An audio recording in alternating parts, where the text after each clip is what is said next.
Joining me now to discuss the infrastructure plans in New York is Congressman Ritchie Torres. So, Congressman, thank you for being here on Fix on Politics. It's always a pleasure to be here. So, Congressman, the president, you heard him say the infrastructure plan and Build Back Better, they're going to help with the supply chain crisis. We are all dealing with that. Inflation, a big issue right now, hurting so many people as we head into the holidays.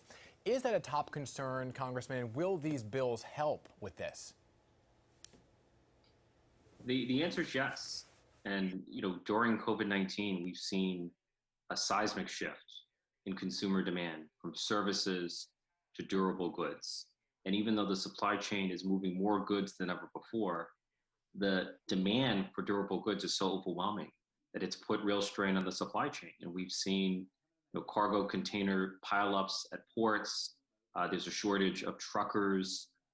We've seen disruptions and delays in the supply chains, and we've seen higher prices for consumers. And here's the fundamental issue. The United States has a supply chain that was built for a pre-COVID world, Right. for a world that no longer exists. And so the bipartisan infrastructure framework will invest billions of dollars to modernize freight, rail, and ports in order to address these disruptions in the supply chain. Right. And so the infrastructure bill, that passed. And we keep hearing that. But what is something tangible for our viewers right now that they will see happen in the very near future because of it? As far as the infrastructure bill, the supply chain. I mean, as far as the supply chain, the president issued the president has taken action to ensure that cargo is moving 24 hours in order to stabilize the supply chain in the short term. As far as the infrastructure bill, I mean, there's $1.2 trillion. Yeah. For roads and bridges, for highways and waterways, for rail and transit, ports and airports, clean energy, clean water, broadband expansion. New York City could receive up to $170 billion. Take as an example, climate resilience. In 2020, there were 22 extreme weather events that cost the United States up to $100 billion. New York City was the site of not one, but two record rainfalls, which led to catastrophic flooding, the death of New York City residents.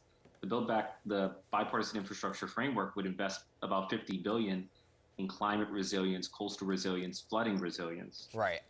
Take public transit. The MTA alone will receive up to $10 billion.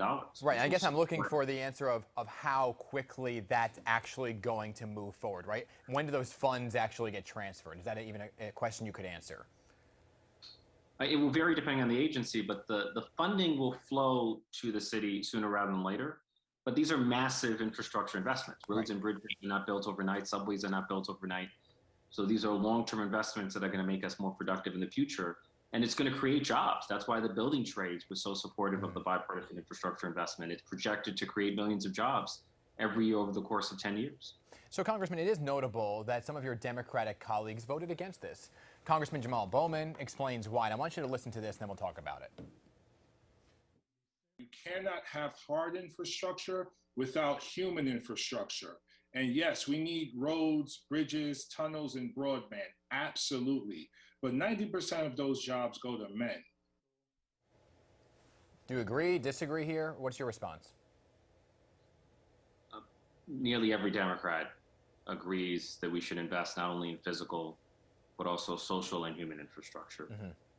So I don't see a conflict between the two. I think the notion that delaying BIF, the bipartisan infrastructure framework, would have given us more leverage to pass the Build Back Better Act is highly questionable. There is no evidence that Joe Manchin would have felt more compelled to pass the Build Back Better Act if BIF had been delayed. The truth is that Joe Manchin would be more than happy to pass no bills because the only infrastructure he seems to care about is the coal industry in West Virginia. So I just reject the premise of the argument. So when you talk about the Build Back Better Act, for those who don't know, this talks about climate change, child care, affordable housing, immigration reform, kitchen table issues, right, that people are dealing with on a daily basis. So for those who voted no to the infrastructure bill, do you think they will sway and vote yes on this one? Are you confident it could pass? I mean, I'm confident that the Build Back Better Act will command support from those who were no votes, the Democrats who were no votes on the bipartisan infrastructure framework. I would make one final point. Please. If we had delayed the bipartisan infrastructure investment or had allowed it to die on the House floor, it would have undercut Joe Biden's presidency. And there's nothing worse for the Build Back Better Act than a weakened presidency. Joe Biden, a strengthened Joe Biden, is the best hope for moving Joe Manchin toward a yes on the Build Back Better And Act. that brings me to the last question here. We only have a few seconds left, but we saw in the past election season a red wave, Republicans dominating in so many races. So is that a concern, Congressman, for Democrats as we turn to the midterm elections and you talk about Joe Biden's future? It is a real concern. I mean, there's been a Republican surge here in New York City, in Virginia and New Jersey. The results should serve as a wake-up call. It's critical that we govern effectively. You know, we have passed the bipartisan infrastructure investment. I'm hopeful that we will pass the Build Back Better Act. I'm confident that if we govern effectively and deliver for the American people, the politics will take care of itself. What the American people care above all else is competence, is effectiveness. And we have to show that we can govern effectively. Understood. Congressman Ritchie Torres, appreciate you being here on Picks on Politics. You're welcome back anytime. Thank you.